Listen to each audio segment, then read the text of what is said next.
19-ാം നൂറ്റാണ്ട് വരെ കേരളത്തിൽ നിലനിന്നിരുന്ന വിചിത്രമായ ഒരാചാരമാണ് മണ്ണാപ്പേടിയും പുലപ്പേടിയും. മലബാറിൽ പുലപ്പേടി എന്നും തിരുവിതാംകൂറിൽ മണ്ണാപ്പേടി എന്നുമാണ് ഈ ആചാരത്തെ വിളിക്കുന്നതെങ്കിലും ഫലത്തിൽ ഒന്നു തന്നെയാണ്. കർക്കിടക മാസമാണ് പുലപ്പേടിക്കാലമെന്ന് ഗുണ്ടർട്ട് രേഖപ്പെടുത്തുന്നു. ഉച്ചാരനാൾ ഉച്ച മുതൽ 10-ാം ഉദയം വരെ എന്നാണ് ഇളംകുളം കുഞ്ഞമ്പിള്ള അഭിപ്രായപ്പെടുന്നത്. ഈ ആചാരത്തെക്കുറിച്ച് ആദ്യം രേഖപ്പെടുത്തുന്നത് 16-ാം നൂറ്റാണ്ടിൽ ഇവിടെ എത്തിയ പോർച്ചുഗീസുകാരനായ ബർബോസയാണ്. അദ്ദേഹം പറയുന്നത് ഇങ്ങനെയാണ്: ആണ്ടുതോറും ചില മാസങ്ങളിൽ പുലയർ കഴിയുന്നത്ര നായർ സ്ത്രീകളെ തൊടാൻ ശ്രമിക്കുന്നു. രാത്രികാലങ്ങളിൽ രഹസ്യമായി അവർക്ക് ഉപദ്രവമുണ്ടാക്കാനും യത്നിക്കാറുണ്ട്. സന്ധ്യയായാൽ സ്ത്രീകളെ തൊടുന്നതിന് വേണ്ടി അവർ നായർ ഭവനങ്ങളിലെത്തി ഒളിച്ചിരിക്കും. നായന്മാർ ആ മാസങ്ങളിൽ ഈ ഉപദ്രവം ഒഴിവാക്കാൻ നല്ല പോലെ ശ്രമിക്കാറുണ്ട്. ഏതെങ്കിലും സ്ത്രീയെ തൊടുകയാണെങ്കിൽ ആരും കണ്ടിട്ടില്ലെങ്കിലും അവൾ തന്നെ ആ സംഭവം വിളിച്ചു പറഞ്ഞിട്ട് വീട്ടിൽ കയറാതെ പുലയനോട് കൂടി ഓടിപ്പോകുന്നു. കുടുംബത്തിലെ മറ്റ് അംഗങ്ങൾക്ക് കൂടി ഭ്രഷ്ട് വരുമെന്ന് കരുതിയാണ് വീട്ടിൽ കയറാത്തത്. കൂടാതെ ബന്ധുക്കൾ കൊല്ലുകയോ ആർക്കെങ്കിലും വിൽക്കുകയോ ചെയ്യുന്നതിൽ നിന്ന് രക്ഷ പ്രാപിക്കാനും അങ്ങനെ ചെയ്യേണ്ടിയിരുന്നു. തൊടുന്നതിന് പകരം കല്ലോ കമ്പോ കൊണ്ട് എറിഞ്ഞു കൊള്ളിച്ചാൽ തൊട്ടതിന് തുല്യം തന്നെയാണ്. ജാതീയമായ കെട്ടുപാടുകൾ പൊട്ടിച്ച് പുറത്തു വരാൻ ആഗ്രഹിക്കുന്ന പുരുഷന്മാർക്കും സ്ത്രീകൾക്കും സമൂഹം കൽപ്പിച്ചു കൊടുക്കുന്ന സ്വാതന്ത്ര്യമായും ഈ ആചാരത്തെ വിലയിരുത്താവുന്നതാണ്. പരസ്ത്രീഗമനമോ പരപുരുഷഗമനമോ അക്കാലത്ത് അനുവദനീയമായിരുന്നു. നമ്പൂതിരി സ്ത്രീകളെ മാത്രമാണ് സ്മാർത്ത വിചാര ഭീഷണി കാണിച്ച് മനകളുടെ അകത്തളങ്ങളിൽ ബന്ധിച്ചിരുന്നത്. നായർ സ്ത്രീകൾ ഉൾപ്പെടെയുള്ള സവർണ സ്ത്രീകൾക്ക് താഴ്ന്ന ജാതി പുരുഷബന്ധം മാത്രമാണ് വിലക്കപ്പെട്ടതായി ഉണ്ടായിരുന്നത്.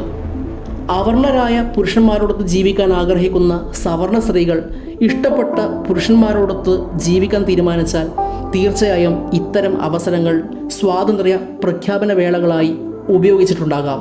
കേരളത്തിലെ സവർണ സമുദായത്തെ ഭയപ്പെടുത്തിയ ഒരാചാരമായി ഇത് നിലനിന്നിരുന്നു എന്നത് യാഥാർത്ഥ്യമാണ്. അവർണർക്ക് ചില പ്രത്യേക കാലത്ത് സവർണ സ്ത്രീകളെ കവർന്നെടുത്തു കൊണ്ടുപോകാനുള്ള ആചാരമായിട്ടും ഇതിനെ കാണാം. വടക്കൻ കേരളത്തിൽ ഫെബ്രുവരി മാർച്ച് മാസങ്ങളിലും മകരമാസത്തിലെ ഉച്ചാരനാൾ കഴിഞ്ഞും കർക്കടക മാസത്തിലും ഈ പേടിക്ക് ആധാരമായ സംഭവങ്ങൾ നടന്നിരുന്നു. കൊല്ലത്തിലൊരിക്കൽ താണജാതിക്കാർക്ക് നാടുവാഴിയുടെ അനുമതിയോടുകൂടി കാവുകളിൽ പൂരവും വേലയും നടക്കുന്ന കാലത്ത് ഒരു തരം സ്വാതന്ത്ര്യം അനുവദിച്ചിരുന്നു. അവർക്ക് മേൽജാതിക്കാർ ഉപയോഗിക്കുന്ന കുളം മുതലായവയിൽ കുളിക്കാം. കാവുകൾക്കുള്ളിൽ കടന്ന് അർച്ചനകളും മറ്റും ചെയ്യാം. അന്നവർക്ക് വഴികളിൽ കാണുന്ന സ്ത്രീകളെ തൊടുകയുമാവാം. അങ്ങനെ അവർ തൊട്ട സ്ത്രീകൾ അവരോടൊന്നിച്ച് പൊയ്ക്കൊള്ളണമെന്നും പിന്നീട് തങ്ങളുടെ വീട്ടിലേക്ക് തിരിച്ച് വരരുത് എന്നുമാണ് സമുദായത്തിലെ വിധി. 1696 ഒരു ശിലാശാസനത്തിൽ പുലപ്പേടിയും മണ്ണാപ്പേടിയും തിരുവിതാംകൂറിൽ നിരോധിച്ചതായി കാണുന്നുണ്ട്. ഈ കൽപ്പനയ്ക്ക് വിരുദ്ധമായി പുലപ്പേടിയും മണ്ണാപ്പേടിയും സ്ത്രീകൾക്ക് ഉണ്ടാകുന്ന പക്ഷം അവർ കുളിച്ചു കയറിയാൽ ആ ദോഷത്തിൽ നിന്ന് മുക്തരാകും. മണ്ണാപ്പേടി പുലപ്പേടി കാലത്ത് സവർണ സ്ത്രീകൾ തട്ടിയെടുക്കാനും അവർണർ ഇക്കാലം ഉപയോഗിച്ചിരുന്നു. സ്ത്രീകൾ അക്കാലത്ത് കഴിവതും വീട്ടിൽ നിന്ന് പുറത്തിറങ്ങാറില്ല. എങ്കിലും ഇരുട്ടായാൽ അവർണർ സ്ത്രീകൾ പുറത്തിറങ്ങാനിടയുള്ള സ്ഥലങ്ങളിൽ പതുങ്ങിയിരിക്കും. സവർണ സ്ത്രീകൾ ഭയത്തോടെ കഴിഞ്ഞ സമയമാണ് ഈ പേടിക്കാലം. പ്രാകൃതമായ ഈ ആചാരത്തിന് അറുതി വരുത്തിയത് തിരുവിതാംകൂർ രാജാവായ ഉണ്ണി കേരളവർമ്മയാണ്.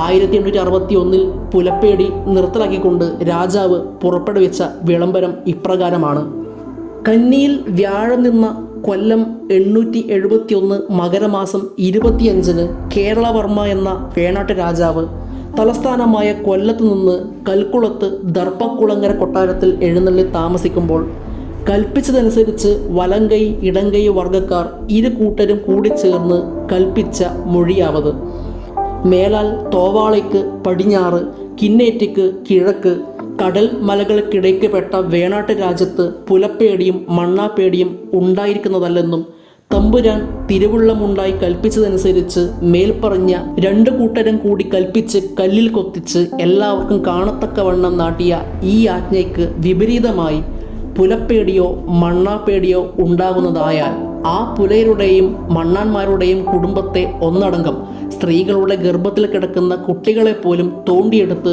വെട്ടി നുറുക്കുന്നതാണ്. ഇത്രയും പറഞ്ഞ് ആ ശാസനം അവസാനിക്കുന്നു.